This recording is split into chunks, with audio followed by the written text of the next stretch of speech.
అధికారులు పలు జిల్లాలకు ఫ్లాష్ ఫ్లడ్ హెచ్చరికలు జారీ చేశారు. ఎట్టి పరిస్థితుల్లో అధికారులు అలర్ట్ గా ఉండాలని సూచించారు.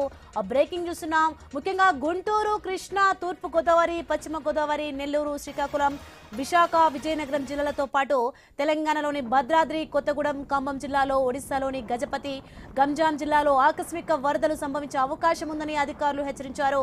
గడిచిన 6 గంటల్లో తుఫాన్ 15 కిలోమీటర్ల వేగంతో కదులుతున్నట్లు వాతావరణ శాఖ తెలిపింది.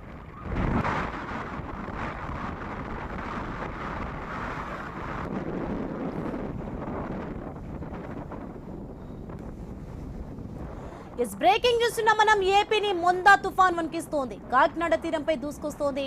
సముద్ర తీర ప్రాంతాలు అల్లకల్లోలంగా మారాయి. తుఫాన్ దూసుకొస్తున్న నేపథ్యంలో వాతావరణ శాఖ అధికారులు పలు జిల్లాలకు ఫ్లాష్ ఫ్లడ్ హెచ్చరికలు జారీ చేశారు. ఎట్టి పరిస్థితుల్లో అధికారులు అలర్ట్ గా ఉండాలని సూచించారు. బ్రేకింగ్ రిజల్ట్స్ చూస్తున్నా. ముఖ్యంగా గుంటూరు, కృష్ణా, తూర్పు గోదావరి, పశ్చిమ గోదావరి, నెల్లూరు, శ్రీకాకుళం, విశాఖ, విజయనగరం జిల్లాలతో పాటు తెలంగాణలోని భద్రాద్రి కొత్తగూడెం, ఖమ్మం జిల్లాలో, ఒడిశాలోని గజపతి, గంజాం జిల్లాలో ఆకస్మిక వరదలు సంభవించే అవకాశం ఉందని అధికారులు హెచ్చరించారు. గడిచిన 6 గంటల్లో తుఫాన్ 15 కిలోమీటర్ల వేగంతో కదులుతున్నట్లు వాతావరణ శాఖ తెలిపింది.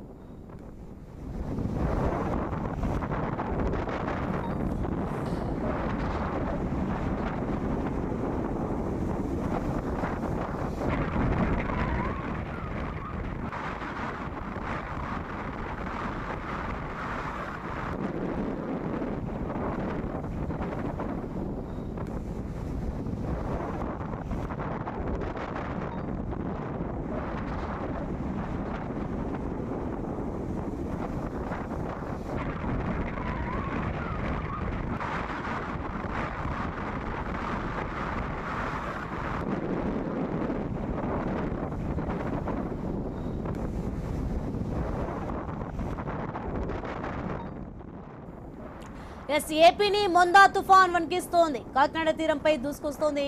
సముద్ర తీర ప్రాంతాలు అల్లకల్లోలంగా మారాయి. తుఫాన్ దూసుకొస్తున్న నేపథ్యంలో వాతావరణ శాఖ అధికారులు పలు జిల్లాలకు ఫ్లాష్ ఫ్లడ్ హెచ్చరికలు జారీ చేశారు. ఎట్టి పరిస్థితుల్లో అధికారులు అలర్ట్ గా ఉండాలని సూచించారు. ఇక ముఖ్యంగా గుంటూరు, కృష్ణా, తూర్పు గోదావరి, పశ్చిమ గోదావరి, నెల్లూరు, శ్రీకాకుళం, విశాఖ, విజయనగరం జిల్లాలతో పాటు తెలంగాణలోని భద్రాద్రి కొత్తగూడెం, ఖమ్మం జిల్లాలో, ఒడిశాలోని గజపతి, గంజాం జిల్లాలో ఆకస్మిక వరదలు సంభవించే అవకాశం ఉందని అధికారులు హెచ్చరించారు. గడిచిన 6 గంటలు తుఫాన్ 15 కిలోమీటర్ల వేగంతో కదులుతున్నట్లు వాతావరణ శాఖ తెలిపింది.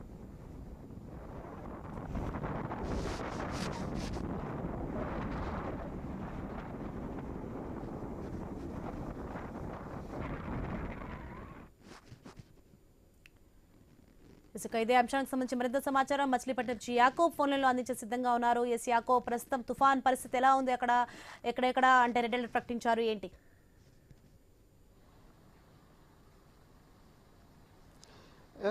అంటే పూర్తి స్థాయిలో ఇప్పటికే ఉమ్మడి కృష్ణా జిల్లా ఇప్పటికే రెడ్ అలర్ట్ ప్రకటించిన పరిస్థితి. అయితే మరో పక్కన మచిలీపట్నం, కాకినాడ మచిలీపట్నం వైపు ఇప్పటికే ఈ తుఫాన్ దూసుకొస్తుందని కూడా చెప్పుకోవచ్చు. సుమారుగా మచిలీపట్నానికి 110 కిలోమీటర్లు, కాకినాడకి 190 కిలోమీటర్ల దూరంలో కేంద్రీకృతం ఉందని ఇప్పటికే వాతావరణ శాఖ హెచ్చరికల నేపథ్యంలో ఇప్పటికే జిల్లా యంత్రాంగం మొత్తం ఇప్పటికే సమీక్షలు చేస్తున్న పరిస్థితి. ఇప్పటికే గ్రౌండ్ లెవెల్లో పూర్తి స్థాయిలో ఎక్కడ ఎటువంటి ఇబ్బంది లేకుండా, ప్రాణ నష్టం ఏం లేకుండా జాగ్రత్తలు అయితే ఇప్పటికే తీసుకున్నారు.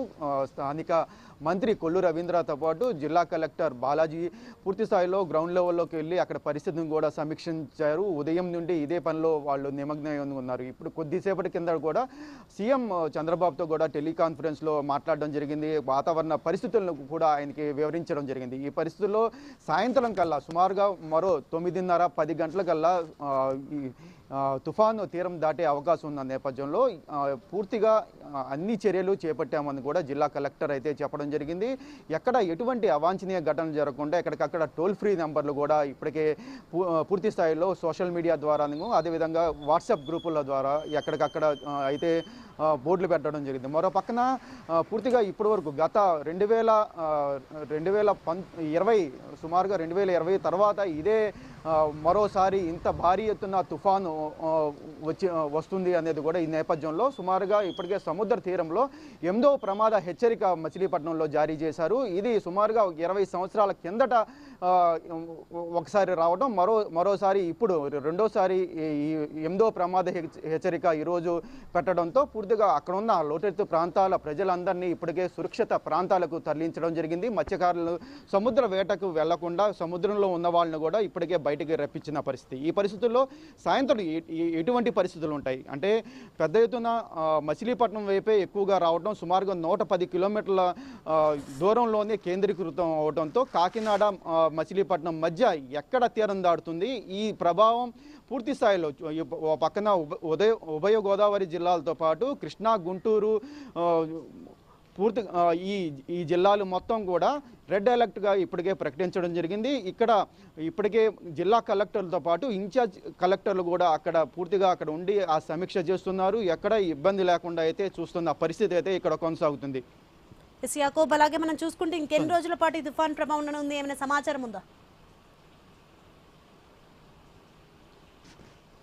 అయితే వాస్తవంగా ఈరోజు తీరం దాటిన తర్వాత దీని ప్రభావంతో వర్షాలు 2-3 రోజుల పాటు భారీ వర్షాలతో పాటు కొన్ని చోట్ల మోస్తరు వర్షాలు పడే అవకాశం ఉందని కూడా వాతావరణ శాఖ అయితే ఇప్పటికే చెప్పడం జరిగింది. అయితే ఈరోజు నైట్ ఎటువంటి పరిస్థితులు ఉంటాయి, ఈరోజు నైట్ దాటితే కానీ ఈ పూర్తిగా ఈ వాయుగుండంగా మారుతుందా లేదంటే తగ్గుతుందా అనేది వాటికి ఈరోజు సాయంత్రం ఈరోజు నైట్ సుమారుగా 12 గంటల తర్వాత అయితే తెలిసే అవకాశం ఉంది. ఇది వాయుగుండంగా మారితే మటుకి రేపు ఎల్లుండు అవతాలెండు 3 రోజుల పాటు భారీ నుండి అతి భారీ వర్షాలు పడే అవకాశం ఉంది. ఇప్పటికే లోతట్టు ప్రాంతాల ప్రజల్ని అప్రమత్తం చేశారు. పూర్తిగా మచిలీపట్నంలో కానివ్వండి, విజయవాడలో కానివ్వండి కొంతవరకు వాణిజ్య షాపులు కూడా, ముఖ్యంగా షాపులు కూడా పూర్తిగా కొంతవరకు మీ అవకాశం ఉన్న మేర పూర్తిగా కట్టేయండి, ప్రజలు మటుకి బయటికి రావద్దు అని కూడా ఇప్పటికే జిల్లా కలెక్టర్లతో పాటు మంత్రులు కూడా ఇప్పటికే చెప్పడం జరిగింది.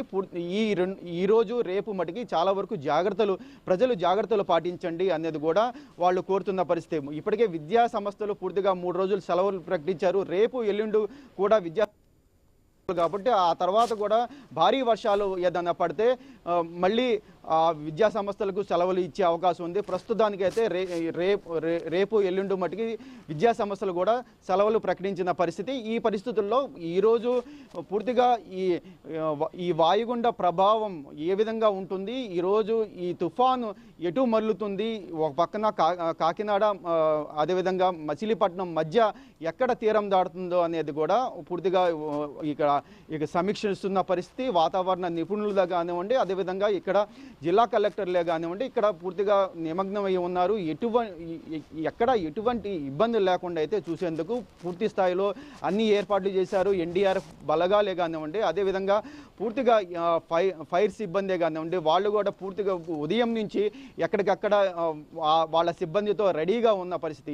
కొంచెం ఇబ్బంది ఉన్నా సరే అక్కడికి వెళ్ళి అక్కడ యుద్ధ ప్రాతిపదిక మీద అక్కడ చర్యలు చేపట్టేందుకు పూర్తిగా నార్మల్ పొజిషన్కి తీసుకొచ్చేందుకు అయితే ఏర్పాట్లు చేశారు. మరో పక్కన ఇప్పటికే విద్యుత్ ఎక్కడైనా ఇప్పటికే సుమారుగా 90 కిలోమీటర్ల నుండి 120 కిలోమీటర్ల వరకు గాళ్ళు ఉన్న పరిస్థితుల్లో స్టిల్ ఇప్పటికి కూడా సుమారుగా 60 నుండి 70 కిలోమీటర్ల వేగంతో అయితే గాళ్ళు వీస్తున్న పరిస్థితి. ఈ పరిస్థితుల్లో ఇంకా ఈరోజు సాయంత్రానికి 90 నుండి 120 కిలోమీటర్ల వేగంతో గాలులు కూడా వీచే అవకాశం ఉన్న నేపథ్యంలో ఎక్కడైనా సరే చెట్లు విరిగిపడడం కానివ్వండి, అదేవిధంగా విద్యుత్ స్తంభాలు పడిపోయినా సరే అక్కడ జేసీబీలు కానివ్వండి, హెవీ క్రెయిన్లు కానివ్వండి ఇప్పటికే సిద్ధం చేసిన పరిస్థితి.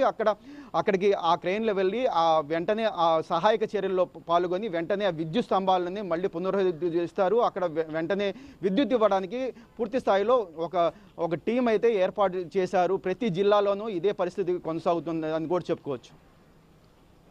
Right, thanks for the information Yakub. ఇక మరిన్ని అప్డేట్స్ సంబంధించిన బులెటిన్లో షార్ట్ బ్రేక్ తీసుకుందాం. Stay with us.